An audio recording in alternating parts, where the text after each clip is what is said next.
Je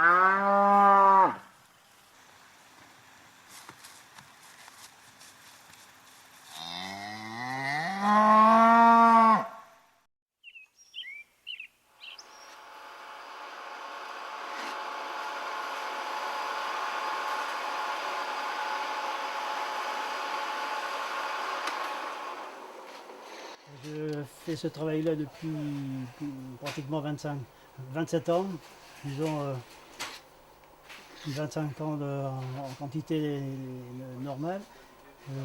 Suite à un licenciement, j'avais une idée en tête. J'avais compris qu'il y avait un vide entre les fabricants de matières premières et les fabricants d'articles chaussants, pantoufles, etc. Et donc j'ai créé cette société pour pallier à certains vides. En parallèle, j'ai inventé une machine où je contrecolle le cuir sur le textile.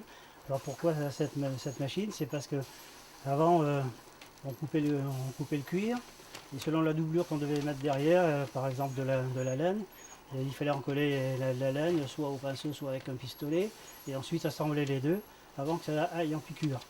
Pour gagner du temps, moi j'ai inventé cette machine où je contrecolle en continu des dépôts sur l'envers qui est choisi au départ, de la laine, un écossais, différents tissus, des non tissés, etc. Et lorsqu'on coupe la peau, en même temps, on coupe la doublure, et d'où un gain de temps, et ça va directement en piqûre. Je suis en train de coller des peaux sur un tissu sélectionné par un client. Ce sont des peaux de chèvre pigmentées. Voilà, donc je prends les peaux, je relève la quantité qui est inscrite au dos. Et ici. Je tape sur ma machine à ponter. Voilà, bien les plaquer, les retenir pour pas qu'elles fassent de plis.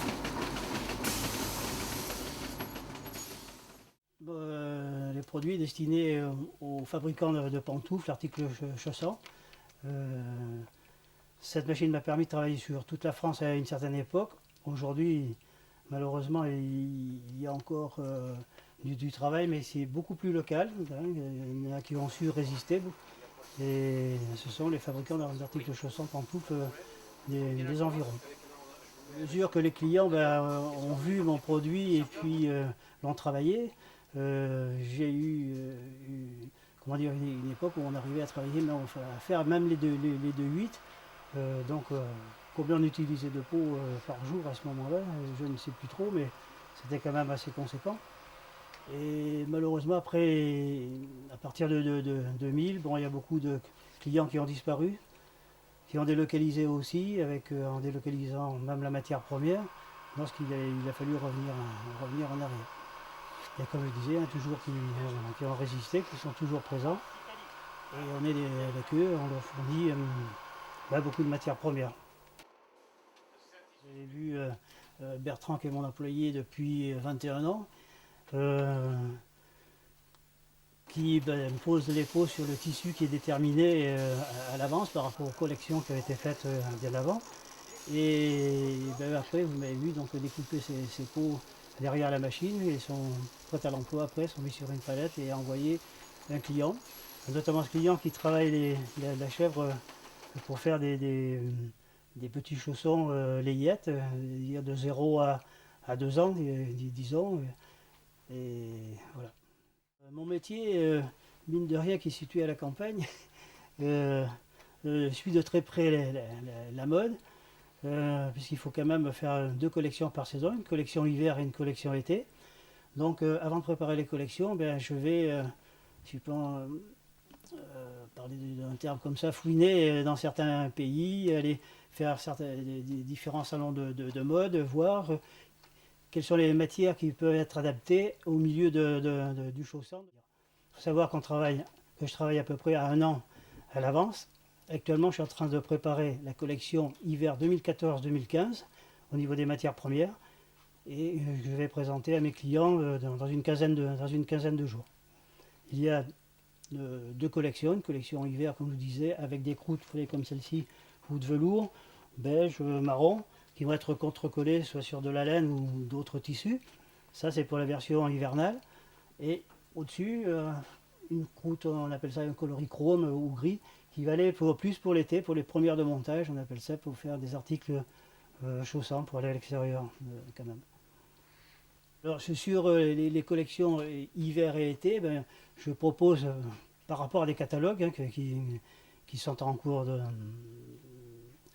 ils sont en train de se faire là actuellement, différents produits, et, bon, de 50 à 80 produits différents. Tout en sachant qu'il y en a aussi que j'invente euh, au- pour des systèmes techniques, mais qui sont plus liés à la fabrication, quoi. Ils ont un peu moins l'effet mode. Dans ce que vous avez vu là jusqu'à maintenant, c'est des cuirs lisses, soit façon velours, soit la chèvre, c'est une chèvre pigmentée qui a été travaillée différemment. Mais après, on peut faire plein de choses avec le cuir par un complexe d'emboutissage. Voilà. Donc on est capable de faire, moi j'ai beaucoup travaillé ce produit-là, j'appelais ça le tressé du pauvre, c'est-à-dire avec ce système de matrissage, la personne qui ne connaît pas, elle croit que c'est du vrai tressé, et en fait c'est fait avec une plaque, et j'ai très bien travaillé avec ce produit-là.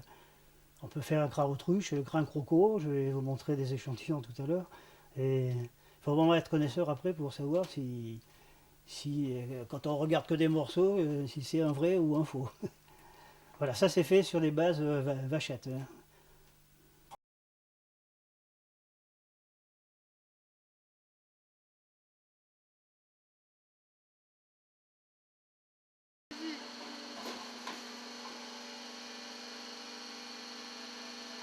À la première étape, qui est l'étape donc de découpe.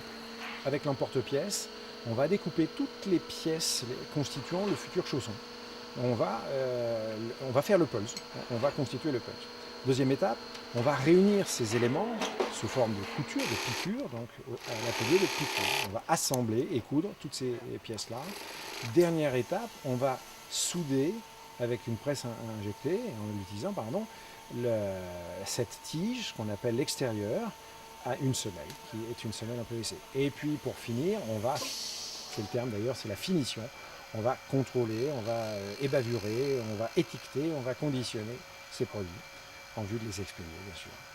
On ne travaille qu'à la commande, on ne fabrique pas de produits stock, sous-entendu qu'on irait ensuite essayer de vendre. On attend d'avoir une commande et on la réalise. Nos clients sont pour 80% les grandes de la distribution. Donc les grandes enseignes, à la fois comme Leclerc, Intermarché et d'autres, et puis les enseignes spécialisées, il ne faut pas les oublier, donc avec des enseignes spécialisées sur l'article chausson. Pour finir, on réalise quand même plus de 20% à l'export via des distributeurs en Suisse, en Allemagne et en Belgique. Lorsque j'ai repris l'entreprise, il y a peu de temps, il y a 6 mois, ce qui m'a touché, c'est évidemment qu'elle soit localisée en Charente, qu'elle utilise une main-d'œuvre locale et qu'elle possède un réel savoir-faire. J'ai une moyenne d'âge dans l'atelier de 50,3 ans. Donc pour vous dire qu'effectivement, il y a un savoir-faire historique. On est dans une sorte de cuir vallée, parce qu'on parle de cuir, mais disons de chausson vallée charentais.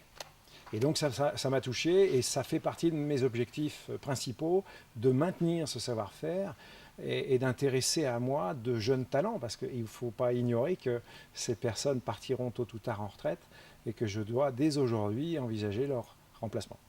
Alors l'AFTIC, c'est l'association française des techniciens industriels du cuir, qui a été relancée il n'y a pas très longtemps, parce que avec un peu la crise et puis la fermeture beaucoup de tanneries et mégisseries en France, elle avait un petit peu disparu, mais elle a été relancée par le président français, M. Bonnet, si je peux me permettre de le citer.